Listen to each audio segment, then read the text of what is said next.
Ang merit group sana ang assign sa ating special number. Kung di na nagkakamali, pinakita lang ni Mrs. sa akin kanina. Pasensya na, hindi kami nakapag-prepare. Ako kasi ay sa sobrang dami natin GC. Yung mga pinopost na iba ay minsan ako po yung nakakaano na. Kasi buko dito, alam nyo naman ako yung nasa trabaho. Ang dami sangkatutak na GC. Bukod pa ho yung messenger, bukod pa ang WhatsApp na aking mga GC. Kasi sobrang dami. Ngayon ay hindi kami, babawi na lang ho kami sa sunod. Alam nyo na naman ang favorite ng merit eh. 101. Okay po, tayo po ay mag-aaral ng salita ng Panginoon. Nakaready na naman dyan, Brother Renin? Tayo po ay tumayo at tayo po muna ay magbasa ng salita ng Panginoon. I-flash natin yung verse natin na nandiyan. At yun ang basahin natin. Matthew 18, 12 to 14. Yun nasa board, yun nasa sa screen natin. Yan na lang po ating basahin. Ito po hindi King James Version. This is a New Revised Version po. Ating pong basahin. Handa, basa. What do you think? If man has 100 sheep and one of them has gone astray, does he not leave the 99 and go in search of the one that went astray? And if he finds it, truly I say to you, he rejoices over it more than over the 99 that never went astray. So it is not the will of my Father who is in heaven that one of these little ones should perish. Tayo po'y manalangin. Panginoon, salamat po sa iyo sa pagkabasa na iyong salita, Panginoon. Nawa po ay ikaw muli magpala sa amin sa pamamagitan ng aming pong pag-aaral. This is the last topic po namin sa Doctrine of Grace. Nawa, Panginoon, ay tunay na bagaman ito po ay paulit-ulit, matagal namin tinatalakay, ay huwag naming pagsawaan, kundi pa lalong pagyamanin pa ho namin at nasa ganun kami ay patuloy na tumatag, tumibay sa iyong doktrina, Panginoon. Ito po aming dalangin sa pangalan po ng anak, ang Panginoon Jesus. Amen. Sige po, ngayon ay last na po natin. Actually, labis na ito sa schedule. Dahil ang dami nating activities this June and July, kaya po humabot tayo ng August. Dapat tapos na tayo ng... dapat July ay bago na ho ang topic natin. So this is the last topic natin. Sa tulip class namin ay tapos na rin kami. So natapos na namin yung aming ubaga man, yung ibang mga classes ay hindi pa tapos. Nauna na kami. Medyo napabilis ako ngayong batch na ito. Dahil nang paulit-ulit na rin naman, kaya binilisan ho na ho namin. Ngayong araw ay tayo po ay Perseverance of the Saints. So dun sa ating tulip, ay last na po ito. Naalala pa ho ba ninyo yung mga panag-aralan natin? At least kung hindi naman sakto yung mga verses, at least yung principles, dapat ho ay naintindihan ho natin. Ano nga po yung T? U? L? I? P? Yan. Huwag niyo kakalimutan yun, ha? Kasi ho, pag hindi nyo alam yon, parang ang hirap ho makipaglaban yung inyong pinaniniwalaan. Mismong yung tulip na yon, hindi nyo nga ma-spell out kung ano yung ibig sabihin noon. Di lalo pa yung ibig sabihin noon. Kaya ho mahalaga yun. Doon sa mga bago, kung ito ay hindi nyo na simulan, huwag kayong mag-alala, meron tayong Sunday School para dyan. Meron po tayong nagtuturo po ng mas detail pa. At wanted po tayo doon. Marami na rin tayo naturuan sa Sunday School. Marami na. Nakailang batch na ba tayo? Ang first batch ay yung amin ni Brother Henry. Second batch ay yung batch nino. Sino sumunod? Kinagalay. The next batch ay kayo, Kinagara. Itong kinamami, kayo ga next batch. Tapos itong huli namin ay itong mga Ninang Lina. Kina Elisa. Yan ang huli naming batch. So ngayon ay tayo ay magpapatuloy ng pag-aaral. Sana po ay may natututunan po tayo. Dahil dun sa mga merit, intindihin po natin ito dahil po ito ay napakahalaga. Sabi ko nga sa inyo, ito ay pinag-aawayan, ito ay pinagkakasiraan, ito ay pinag-iiwanan. Ito ay nagiging dahilan minsan ng division ng mga simbahan. Kaya po maigi na alam natin at nauunawaan po natin ito. At pandaban na riyan, kaya nyo nang explain na kayo na lang mag-isa. Kaya nyo ma-explain. Kaya ngayon po tayo dadako sa letter P. Yung P ho dyan ay hindi yung da. Ayun, kasi obviously letter T ho yun. So yung P ho dyan ay yung perseverance of the saints. Or, kilala sa tawag na security of believers. Perseverance of the saints. Doon sa tulip, yung P doon ay perseverance of the saints. So, kung ito ba ay hindi natin sisimulan, ay alam nyo na ba yung perseverance of the saints? Kung hindi ko muna bubuksan yung pag-aaral, kaya nyo bang sabihin kung ano yung perseverance of the saints? Hindi pa. Siyempre, sa mga bago, siyempre, hindi nyo pa alam siguro ito. Pero ito, alam nyo, hindi nyo alam na yung pala yun. Sa perseverance of the saints, itinatalakay na ang ating kaligtasan ay hindi nawawala. At sa doktrina ng mga Baptist, ito yung alam ko na isa sa strong tayo. Sa doktrina na ang kaligtasan ay hindi nawawala. Pag tinanong ka, ano bang pagkaiba mo kayo at born again? Usually, ito sa isa sinasabi, sila ang kaligtasan nawawala, kami hindi. Tayo mga Baptist. So matagal na, at kahit bago ka pang Kristiyano, alam mo na ang kaligtasan na hindi nawawala. Hindi mo lang alam na yun yung tinutukoy na perseverance of the saints. Ng ating kaligtasan ay assured. Hindi nawawala ang ating kaligtasan. In total, yun lang ang perseverance of the saints. Ang kaligtasan ay hindi nawawala. Kung narinig nyo na yung OSAS, once saved, always saved. Yun yung OSAS. That is perseverance of the saints. So, may idea na kayo kung ano yung perseverance of the saints. Yan po yung katuruan na ang kaligtasan ay hindi nawawala. Ang inyo bang kaligtasan ay nawawala? Yun. Diyan tayo matibay dapat. Alam natin na ang kaligtasan hindi nawawala. Bagaman hindi mo alam kung saan hahanaping verse, at least alam mo na ang kaligtasan ay hindi nawawala. Tama ba? At hindi talaga mawawala yan. Ito po'y konektado dun sa una nating mga napag-usapan. Total depravity. Unconditional election. Ito po'y konektado doon. So alam natin na tayo totally patay. Di ba? Alam natin tayo totally patay. Dahil tayo totally patay, wala tayong magagawa. At kinailangan natin ang pagkilos ng Holy Spirit para tayo magkaroon ng buhay. Bilang patay, di ba? Bilang patay, kailangan mo magkaroon ng buhay. Paano ka magkakaroon ng buhay? Kailangan natin ng work of the Holy Spirit. Okay? And even our faith is given by God. Yung inyong pananampalataya, paghingi mo ng tawad at pananampalataya mo, ibigay din sa atin. So, ibig sabihin, kasi alam natin that salvation is by faith. Ngayon, by faith. Ngayon, sino ba nanampalataya? Yes, tayo nanampalataya, pero bigay sa atin yung pananampalataya. So, ibig sabihin, hindi rin ikaw ang owner ng pananampalataya mo. Nereceive mo lang yun sa Panginoon. Kaya matibay po yun. Kasi pananampalatayang galing sa Diyos, matibay po yun. Alam niyo ba kung bakit sa kanila nawawala ang kaligtasan? Una, galing sa kanila kasi. Kaya ang daling mawala ng kanilang kaligtasan kasi ang akala nila, yung pananampalataya na lang yun ay nag-ugat mismo sa kanila. Tama ba? Kung kaya, madaling mawala ang kaligtasan. Nagkasala uli, hindi ka na uli ligtas. Tumanggap ka na naman uli ng panibago. Yun ang dahilan kung bakit sa kanila ay madali. Tama din naman, sila din naman ay consistent sa kanila. Sinasabi ko, sila ay consistent din naman. Since sila hindi naniniwala na sila ay totally patay, tayo ay total depravity. Tama? Sa kanila ay partial depravity. Naniniwala din sila sa depravity, but partial. Partial lang. Hindi total. Ang atin is total. Okay? Sa kanila ay may election din naman. Pero ang kanilang election is after na ikaw ay makapanampalataya. At nung after ng decision mo na yun, elected ka. Sa atin hindi. Hindi ka pa ipinapanganak, wala pang mundo, ay tayo'y nakalaan na at tayo pinili na. Okay? Then, yung ating ang limited atonement, alam natin na hindi lahat ay maliligtas. At alam natin ang maliligtas lang ay yung mga pinaglaanan ng Panginoon. At yun yung mga taong pinili. At tayo'y kasama po doon. Okay? At ang maganda, hindi tayo nakatanggi nung kinilos tayo ng Holy Spirit, nung tayo binuhay na niya bilang, mula sa pagiging patay. We cannot resist the grace. That is irresistible grace. Okay? Ibig sabihin, ini-insist sa atin yon ng Panginoon. Paano matatanggihan? Hindi.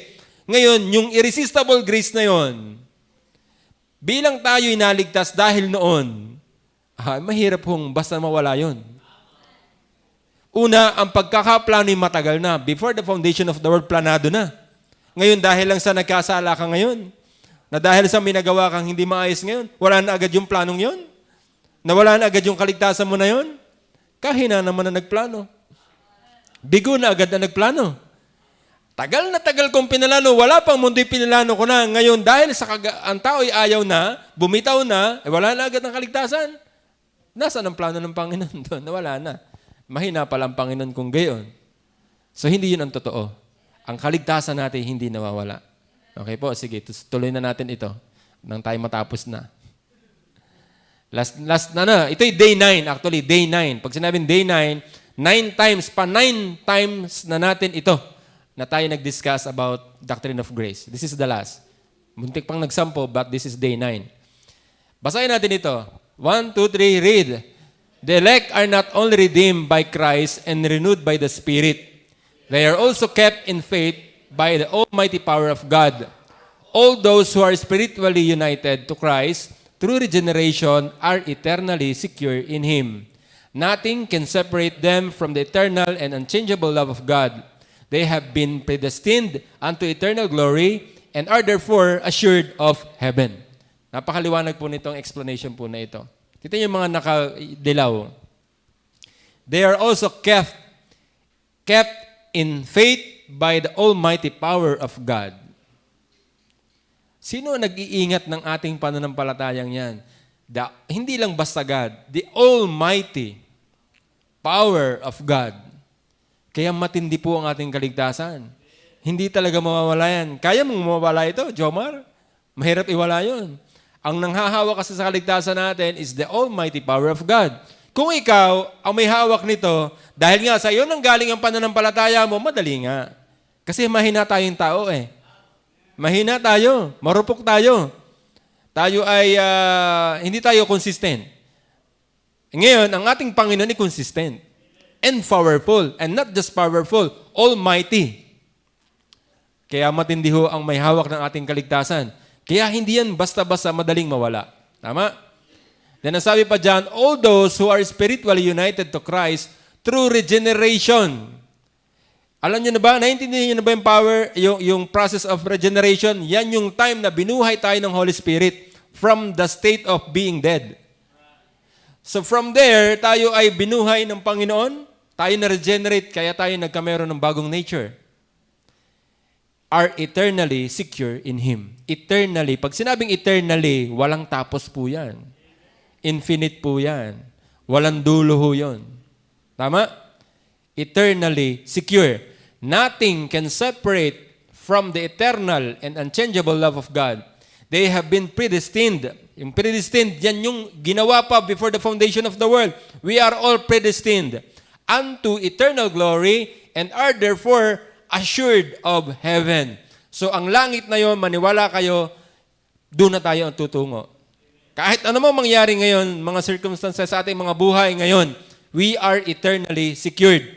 Kung man mangyayaring kasalanan sa atin ngayon, kung ano man nagagawa mo at nakukumit mo, hindi nun affected ang iyong salvation. We are eternally assured of heaven.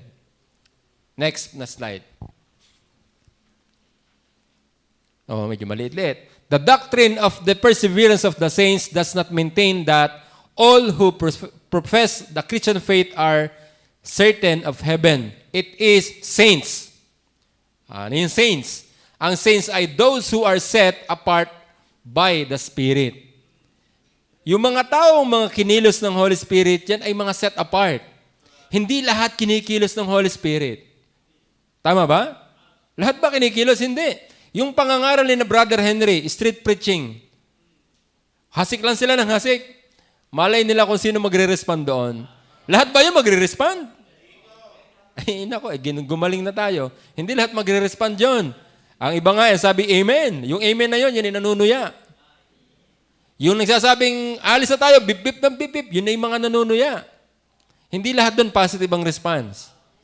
Pero hindi ibig sabihin na yung mga negative ang response, yun ang mga hindi pinili. Possible, sa sunod na street preaching pa, sila kikilusin ng Panginoon. O possible sa mga sunod pa, o possible sa mga sunod pa. Pero ang maganda, we are already set apart. Tayo mga naririto, tayo sigurado na. Yun ang pinakamasarap at dapat natin ipagpasalamat. Since narito ka na ngayon, na-i-enjoy mo na ang company of God, we are assured of heaven. Tayo ngayon yung mga nakakaalam sa ating mga sarili na tayo ay mga kinilos ng Panginoon at tayo yung mga totoong nanampalataya sa Panginoon. Ang pananampalatayang yun ay ibinigay sa atin. Kaya ang pinangahawakan natin ay pananampalataya na bigay sa atin ng Diyos. Kaya pananampalatayang matibay. Pananampalatayang matibay. Hindi yan nawawala. Kaya yun, ganyan dapat tayo katigas pagdating sa salvation. Dapat tayo, kaya nating ipaglaban. Kahit anong marinig ninyo, basta sigurado tayo, since yan ang pangako ng Panginoon, pinangahawakan natin, ang nangako ay powerful, almighty, powerful God. Kaya hindi tayo dapat matakot. Hindi nawawala ang kaligtasan natin. Then nasabi pa diyan, Spirit, who persevere to the end. It is believers, those who are given through living faith in Christ. Tayo yung binigyan ng totoong pananampalataya. Kasi meron diyang hindi totoong pananampalataya, malamang. Kung bakit nawawalang mabilis ang kaligtasan. Kung talagang pananampalataya yan, bakit nawawalang ang kaligtasan mo? Ang kaligtasan ay sa pamamagitan ng pananampalataya. Ngayon, ang pananampalataya bang yun ay nawawala? Bakit pa siya tinawag na pananampalataya? Ano ba yung pananampalataya? Matinding paniniwala. Ngayon, kung meron kang matinding paniniwala, kaunting kasalanan mo, nawala na ang kaligtasan mo. Nasaan dun ang matinding paniniwala? Hindi yun matinding paniniwala. Bala-balang paniniwala ang tawag doon. Kaya yan ay nawawala bigla. Many who profess to believe fall away, but they do not fall from grace, for they were never in grace. Akala lang nila na walang kaligtasan nila. Pero sa totoo lang, hindi sila ligtas. Yun ang ibig sabihin nun. Sa mga nag-aakala na walang kaligtasan, malamang hindi sila talagang naligtas. Kasi kung totoo talaga silang ligtas, meron silang matinding paniniwala sa kanilang sarili na sila hindi mawawala ng kaligtasan. So kaya nga't sila ay naniniwala na pwede sila mag-fall away, hindi naman talaga sila ligtas. Kaya ang ganun ang paniniwala nila, malamang hindi yun ligtas. Kasi kung totoong ligtas ka, hindi ganyan ka manghawak sa iyong kaligtasan. Matindi mong panghawakan ang iyong kaligtasan. True believers do fall into temptations. Tama ba yun? Tayo ba mga believers, tayo ay natutokso pa din minsan? O madalas? Natutokso pa din. Oho, hindi naman tayo Diyos eh. Kung tayo Diyos, ay baka nga hindi na tayo matokso. Kaso tao pa tayo eh. Tama ba? True believers do fall in temptations and they do commit grievous sins. Yun na. Tinapos na. Pakibalik na konti. Yan. But these sins do not cause them to lose their salvation or separate them from Christ. Hindi sapat ang mga kasalanan yan o pagkahulog mo sa tukso na yan para mawala ang iyong kaligtasan. Hindi yan. Kulang na kulang yan. Dahil ang nagbigay nito ay ang Panginoon at siya ang humahawak nito. Sinelyuhan po ito. Kaya tayo ay mahihirapan ng mga kaaway na tanggalin ito sa atin. At they can never do that to us, na tayo ay mawala ng kaligtasan. Ang ating kaligtasan ay inyong panghawakan. Once saved, always saved. We will persevere unto the end. Hindi tayo mawawala. Ang ating kaligtasan ay hindi mawawala. Yan ang totoong mananampalataya. Kaya nga tinatawag na mananampalataya. Meron kang mananampalatayang hilaw. Ang pananampalataya. Tayo, bakit tayo napapunta dito? Dahil ng kaligtasan? Tama ka? Di kaya tayo nagtitipon ngayon dahil ng kaligtasan. Tapos din sa kaligtasan yan, hilaw ka. Hindi ka bagay dito. Ang mga naririto ay yung matibay ang paniniwala na ang nagligtas sa atin ay matibay. At hindi mawawala ang ating kaligtasan yan. Doon nga tayo pinag-ugnay-ugnay, tapos mawawala. Ba't kakakawang? Diba? Walang kawangan. Kasi ang ating kaligtasan ay hindi nawawala. Okay, next natin. Pagbigyan na natin si Brother Renin. Yan. Okay, the following verses show that God's people are given eternal life. So ito, may mga verse. Alam nyo, marami na naman kayo. Kaninang umaga, part ng discussion ni Brother Romel.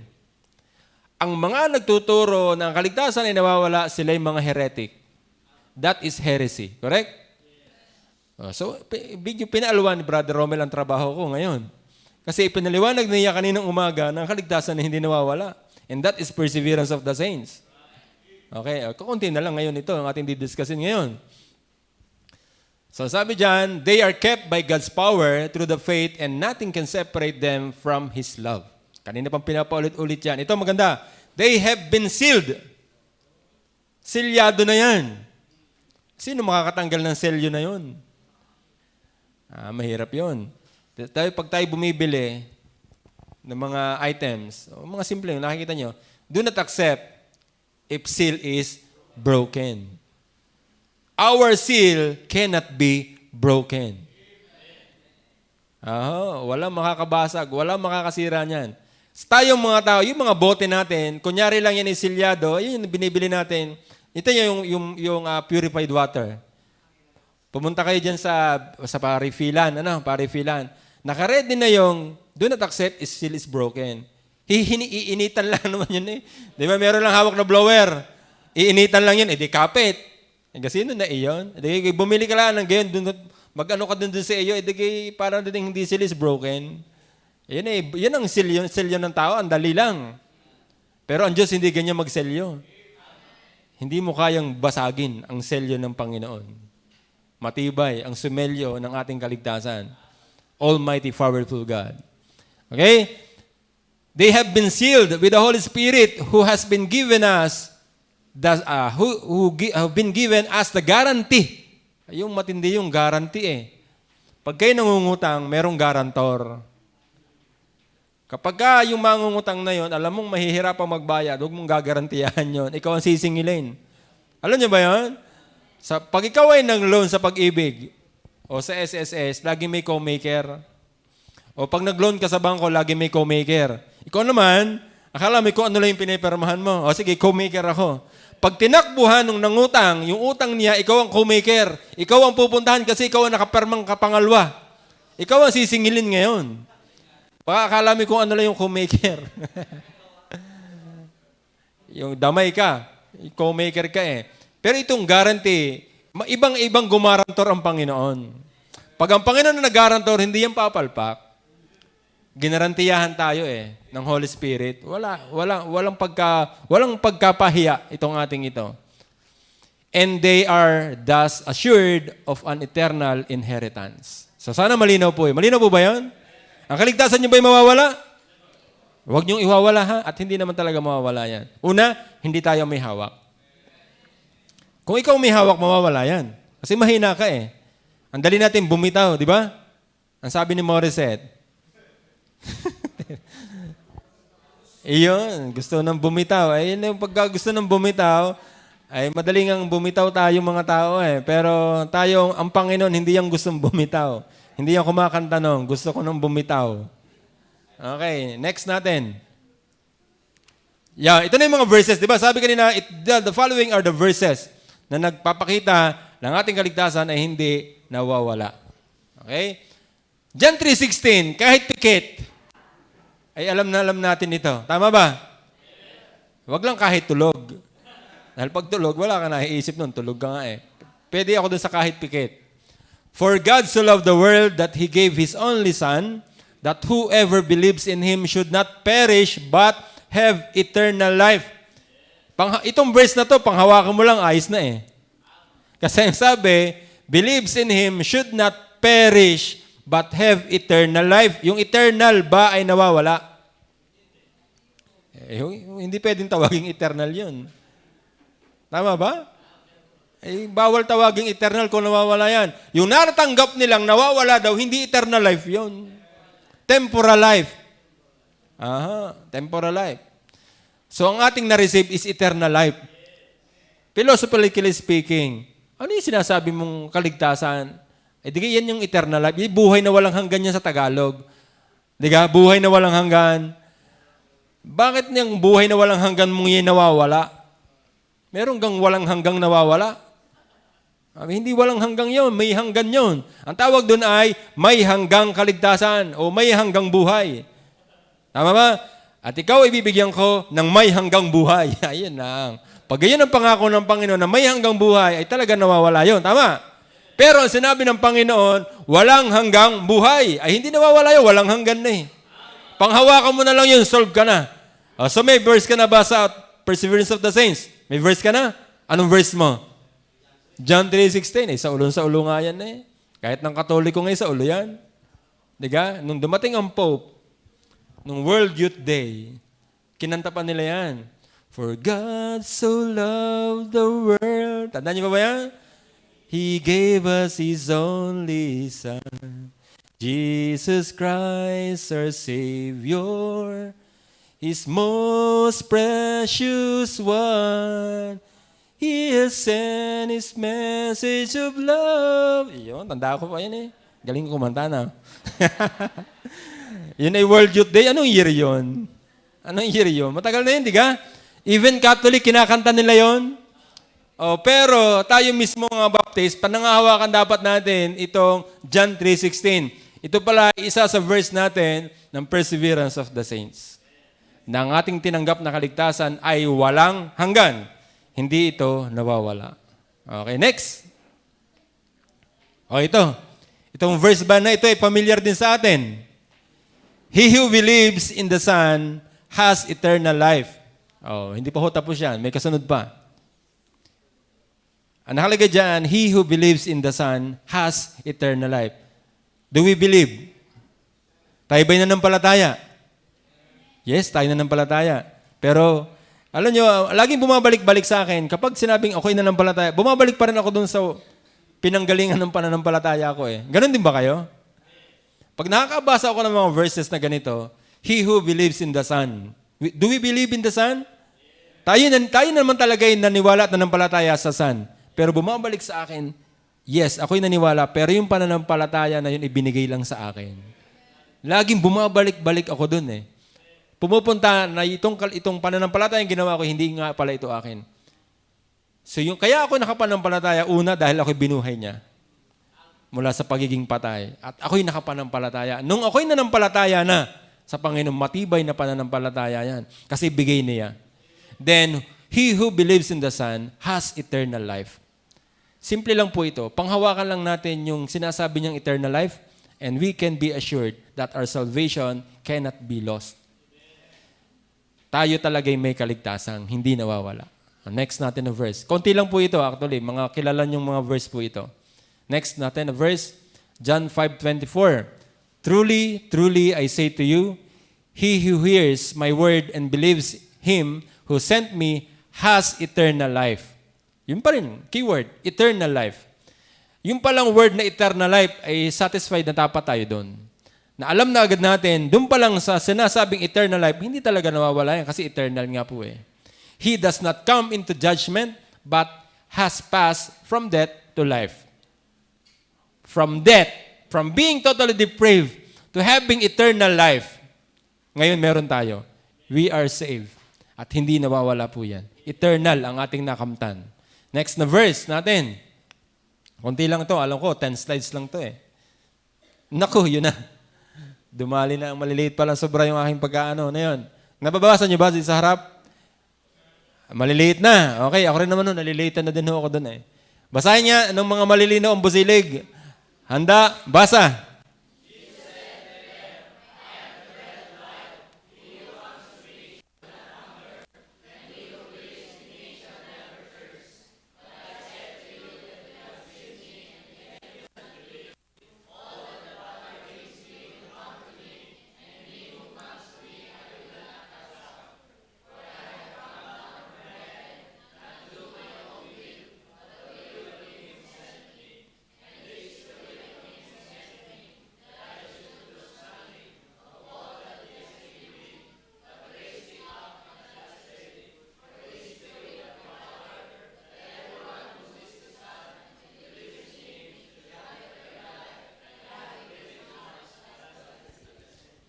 Complete package, itong verses na to.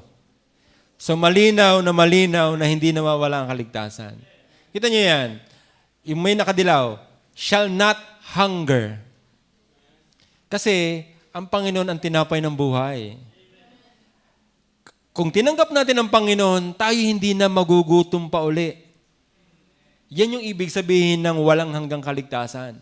Yung natanggap natin na tinapay ng buhay, yun ang Panginoong Jesus. Ang ibig sabihin nun, not hunger. Hindi ka na magugutom uli. Ibig sabihin nun, panghabang buhay. Pangwalang hanggang kapanatagan yun. Then yung sinasabi dyan, shall never thirst. Kasi siya ang tubig ng buhay. Yung sinasabi diyang never thirst, kasi ang nakamtan mo yung Panginoong Jesus, sapat na yun. You will never be thirsting anymore. Ikaw ay walang hanggang sapat. Nakukuha niyo po yan? Then sabi pa dyan, and him who comes to me, I will not cast out. Kasi kung ang Panginoon ay magka-cast out, ay nawawala ang kaligtasan. Pero maganda, hindi siya nagka-cast out. Wala siyang itinatakwil doon sa mga iniligtas niya na. Ibig sabihin, ligtas ka na habang buhay. Walang hanggan. Okay po ba yun? Panghawakan ho natin ito. I should lose nothing. Wala siyang ililigwin. Wala siyang iwawala. Lahat kayo kasama. Nakukuha niyo po ba? Are you saved? Are you eternally secured? Dapat lang mga kaibigan, mga kapatid, yan ang perseverance of the saints. Naunawan ba natin yung last topic natin? Sana naintindihan niyo ito. Kung nahirapan kayo ipaliwanag ang total depravity, unconditional election, limited atonement, irresistible grace, dapat naman itong perseverance of the saints, hindi na kayo mahirapan. Dapat ito'y basic na sa ating mga baptist. Ang ating kaligtasan ay hindi nawawala. At least doon man lang sa malakas tayo. Then the rest, pag-aaralan pa natin. Pero dapat dito, matibay po tayo dito. Huwag kayong patay-tae dito sa doktrina na ito. Hindi nawawala ang kaligtasan natin. At hindi yan mawawala. Okay? Next. Konti na lang po ito. Konting tiyaga na lang. Kaya nyo yung mag-persevere unto the end of the lesson. John 6:47, pakibasa ng lahat ng lalaki, nagising pa. Handa, basa. Paulit-ulit Di paulit-ulit lang. Yung mga verse ba magkakahawig? Magkakahawig Ibig sabihin, consistent ang Bible. Na sinasabi niya, he who believes has eternal life. Ibig sabihin, matibay. Panghawakan natin ito sa lahat na nanampalataya, meron kang buhay na walang hanggan.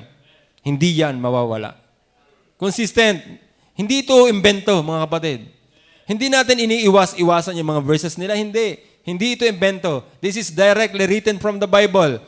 We have eternal life once we believe. Okay, next na verse natin. Meron pa ba yan? Last na ba ito, Brad? Hindi pa.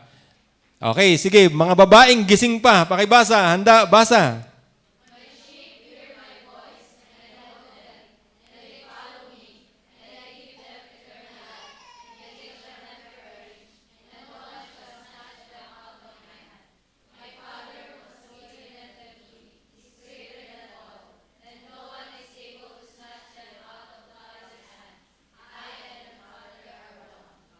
Kalinaw naman. Ano? Kalinaw ho nito. My sheep hear my voice. Sino ba yung sheep? Ang sheep na yan tayo mga elected. Alam nyo ba kung bakit kayo nag-respond sa Holy Spirit? Kasi mga elected tayo. Kasi tayo mga nakatalaga, talagang makakarinig. Kasi marami dyan, pinapangaralan, pero hindi sila nakakaintindi. Hindi nila marinig ito. But we hear. Why? Because we are His sheep. My sheep hear my voice, and I know them, and they follow me, and I give them eternal life. Tama? Simula sa pagiging sheep natin, na tayo yung mga pinili, na tayo kinilos ng Holy Spirit, at tayo naligtas, from that election, tayo ngayon ay may salvation. Okay?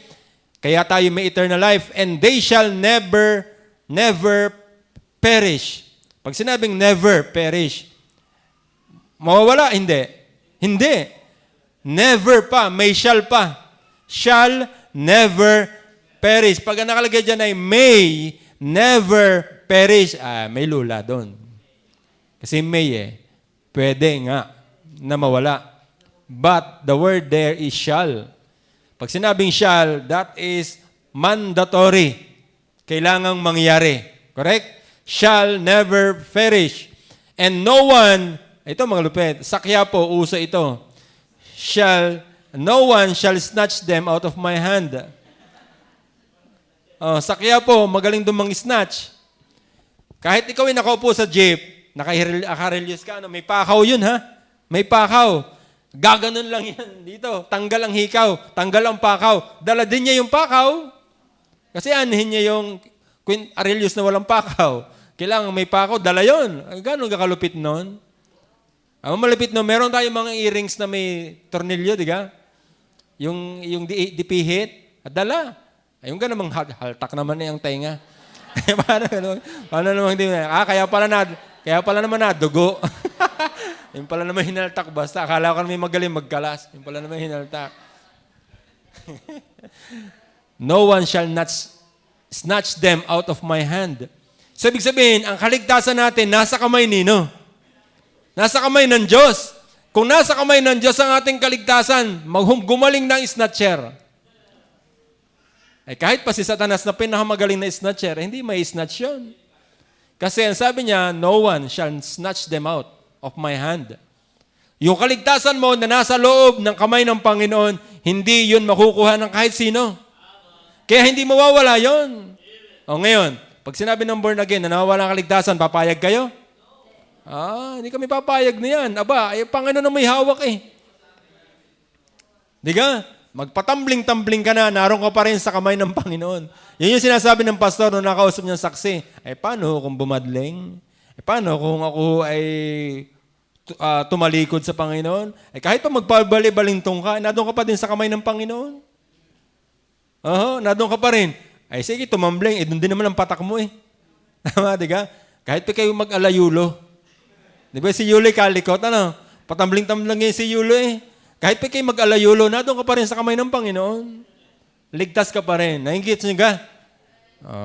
My Father, ito malupit, my Father who has given them to me. Di ba ang naglapit sa anak ay ang Panginoon? Tama ba? Sino yung inilalapit ng ama sa anak? Yun yung mga pinili. Sana nagigets niyo po ito. Bumabalik at bumabalik tayo doon sa election. Kasi ito talaga yung tinuturo ng verse. My Father who has given them to me is greater than all.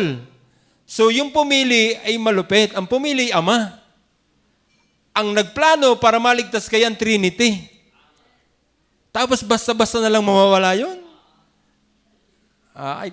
Pakahusay naman nga, no? Gumaling na. Wala, hindi kakayanin. Why? My Father who has given them to me is greater than all. Pag may all, meron bang exempted? Pag greater than all, may gagaling pa ba? Wala na. Pag sinabi ay greater than some. Tama ba? Ibig sabihin, mayroong ibang kaya. Kaso greater than all eh. And no one is able to snatch them out of the Father's hand. I and the Father are one. Yun ang malupit doon. So, nawawala ang kaligtasan? Hindi. Naniniwala kayo sa perseverance of the saints? Yes, paniwalaan niyo yan. Whether you like it or not, maniwala ka. Yan ang katotohanan. Next na verse natin kung meron pa. Last na to. Tatlo pa kasama to. There is therefore now no condemnation for those who are in Christ Jesus. Wala nang anumang hatol sa mga na kay Kristo Jesus. So hindi ka nahatulan. Wala nang condemnation. Why? Wala. Hindi naman nawawala yan eh. Sigurado ang kaligtasan. Wala. Hindi ka nahatulan ng Panginoon. Yung nagkasala ka, hatulan ka uli. Hindi na. Covered na yun. Lahat ng kasalanan mo, from the past, unto the present, hanggang sa dulo, damay na yun ang kapatawaran ng Panginoon. And there is no more condemnation for those who are in Christ Jesus. Kaya po, ito, tandaan nyo, madaling sa uluhin yan, Romans 8:1. Isa pa yan sa pambato natin sa perseverance of the saints na verse. Okay, next natin na verse. Romans 8:29 and 30. For those whom He foreknew, He also predestined. Ito, doon na naman tayo pupunta sa election. Foreknowing by the Lord, and predestination to be conformed to the image of His Son, in order that He might be the firstborn among many brethren. And those whom He predestined are He also called. And those whom He called, He also justified. And those whom He justified, He also glorified. Yung glorification natin ay sa dulong part pa eh. Tama? Yung sabihin, hanggang dulo, may naghihintay pa sa atin. So, ibig sabihin, narito pa tayo sa lupa, hindi pa to glorification. Ang glorification natin ay dun pa. Ngayon, kung nawawala, dito pa lang nawala na. Paano tayo aabot pa dun sa glorification? Tama ba ga? Medyo talas-talas eh. Talas-talas eh. Hindi makukumpleto ang salvation hanggat wala yung glorification. Ngayon, dito pala yung naputol na. Paano pa? Paano pa tayo? Wala. Parang mo sinabi na bulok ang nagplano. Pero ang nagplano nga nito ay ang Panginoon. Ang Trinity ang nagplano nito before the foundation of the world. Tapos kaunting ibu mo lang na magkasala kayo, mawawala ang kaligtasan mo. Hindi. Para sa akin, doesn't make sense. Yung argument na yun. Talagang wala yun. Ang totoo ay hindi nawawala ang kaligtasan. Pinalano ng Diyos, tatapusin niya yan hanggang dulo. Hanggang dulo. Tutuparin ang pangako niya sa atin. Correct? Next na verse natin. Konti na lang po. Konting tiyaga na lang. At kaaga pa, magpa 5 o'clock pa lang. Oh. Last ito. Since ito ay last na, pakibasa po ng sabay-sabay. 1, 2, 3, read.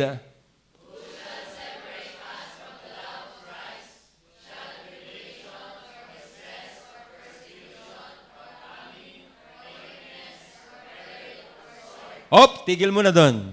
Ito, ang dami niya sinabi ditong dahilan na pwedeng maging dahilan ng pagkawalan nito.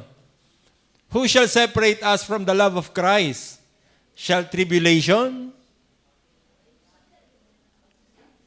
distress, persecution, famine, nakedness, peril, sword? Diyan ba? Ito unang tanong pa lang. Sa padulo, makukonfirm na hindi. So, kahit anong ihain, kahit ano pang sabihin, hindi talaga mawawala yan. Ituloy natin. As it written. 1, 2, 3, read. As it is written, for thy sake we are ridiculed all the day long. We are regarded as sheep to be slaughtered. Knowing all these things, we are more than conquerors through him who loved us. For I am sure that neither death, nor life, nor angels, nor principalities, nor things present, nor things to come, nor powers, nor height, nor depth, nor anything else in all creation will be able to separate us from the love of God in Christ Jesus our Lord. Kalupit noon. Kahit pa anghel daw eh. Sino kayo natanong ko nung isang araw? Si Ate Joy yata. Si Ate Joy, niloloko ko sa Ate Joy. Kasi ito yung ginamit ko lang, kasi niloko din ako dati sa Good Shepherd eh. Nung ako'y bagong ligtas, sa Good Shepherd, kung ako'y talagang tina-challenge ko, nawawala aking kaligtasan. Sabi sa akin, kahit may pumunta sa iyong anghel, sabihin sa iyo hindi ka ligtas. O ligtas ka o hindi? Kalupit no yung anghel na eh. Sino ka may sabi, anghel na ho yun eh. Baka nga ho, hindi ho ako ligtas. Anghel na ho yun eh. Pagkagay, napuputol din pala yung kaligtasan mo. So kahit pa may anghel na bumisita sa inyo, sinabing hindi ka ligtas, huwag ka maniniwala doon. Diyos ang nag-confirm eh. Galing pag-anghel na yun sa Diyos. Kay gino-joke lang, sabihin ng anghel, it's a prank. Prank lang kita, agad naman naniwala ka. Akala ko naman tunay eh. So huwag tayong maniniwala. Kahit sino pa yan nagsasabi na nawawala kaligtasan mo, hindi ho yan totoo. Hindi ho nawawala ang kaligtasan. Pangako ho yan ng Diyos sa atin. We are more than conqueror. Ano yun? Pag sinabing more than conqueror, ano ba yung conqueror? Mapagtagumpay. Mananalo. Tama? Ay more than eh. Hindi lang tayo conqueror. Ang sabi dun ay, more than conqueror. May malupit yun. Yung conqueror, hindi yun natatalo. Conqueror nga eh. Ay more than pa sa mananalo. Ay malupit yun. Isipin ninyo yung kung gaano kasagad yun. More than conqueror. Narinig yun na ba yung better than best? Aba, hindi nyo alam yun. Ang best ay superlative na. Ngayon ay better than best. Oh, wow, malupit yun. Parang ganun to eh. More than conqueror. Yung conqueror, sagad na yun eh. ay may more than pa eh. Hindi para din yung better than best. Anong tawag doon? Bester. Tama doon si Ate Desa. Ang tawag doon ay bester. Kasi ang best sagad na ay mas magaling sa best. Di bester. Ayan, very good. Si major in English yan. Kaya hindi may besties pa. Malupit din nga yun. Mas malupit pala rin. Tinalo yung bester. Okay po. So sana naunawaan ninyo. Naunawaan po ba ninyo yung pinag-usapan natin? Kung inantok man kayo, hindi ko po kasalanan yon. Pero yun po ang katotohanan. Totoo ang perseverance of the saints. Hindi po nawawala ang kaligtasan. Sa mga bago, alam ko naman na itinuro na talaga din ito sa inyo, hindi nawawala ang kaligtasan. Panghahawakan nyo po yan. At kaya nyo panghawakan dapat yan. Yung mga verses na yun, dapat inilista nyo. Kunti lang to. Pinili ko lang ito dun sa maraming verses na nandun sa book natin. Pinili ko lang ito. Yung mas madadali nating maunawaan. Sana naunawaan. May natutunan po ba kayo? Dahon sa whole na pinag-usapan natin na tulip, kayo ba'y may natutunan? Sana positive ang pagkatuto, ha? Hindi yung, alam ko na kung paano ko kontrahin ito ngayon, gayon palang turo na yun, ha? So, hindi ho ganun. Sana ay positibo na natuto tayo at kaya nating ipaglaban ang doktrina po na ito. Kayo ba naniniwala na totoo ang doktrina na to? Yeah. O biniriniwas lang ba tayo? Ako hindi payag na ako'y uuto-utuin lang ni Pastor. Tama ba? Hindi ako papayag na ako'y uuto-utuin lang ni Brother Henry. Kung bakit ako naniniwala, kasi alam kong totoo po ito. At yun ang conviction ko. Base sa mga nababasa ko na mga verses na ito, talagang totoo yung tulip na yun. Ngayon, kung hindi nila matanggap yun, wala na akong, labas na ako doon. Hindi nila maghagip Yun ang hagip ko, anong gagawa nila. So, kaya ko itong, kung ano man, kung negative, kasi sabi ni Pastor, certified ka na, Brad. Hindi. Wala akong pakialam doon. Yun ang aking paniniwala. Hindi nila ako sakop. Papakalaman ko ba sana sa paniniwala nila? Hindi. So, doon ako sa alam ko mas nakakalugod sa Panginoon. Saan nalulugod ang Panginoon? Doon sa naniniwala na ang kaligtasan nawawala o doon sa naniniwala na ang kaligtasan hindi nawawala? Doon sa hindi nawawala, nangako siya tapos hindi mo paniniwala, di ka? Sinabi niyang may depraved tayo, tapos hindi tayo maniniwala. Sinabi niyang may unconditional election, tapos hindi tayo maniniwala. Sinabi niyang limited atonement, hindi tayo maniniwala. Irresistible grace, sabi niya, hindi tayo maniniwala. Alin ang gusto niya? Naniniwala o hindi? Doon siya naniniwala. Doon siya natutuwa sa naniniwala sa Kanya. Amen? Tayo po'y manalangin. Panginoon,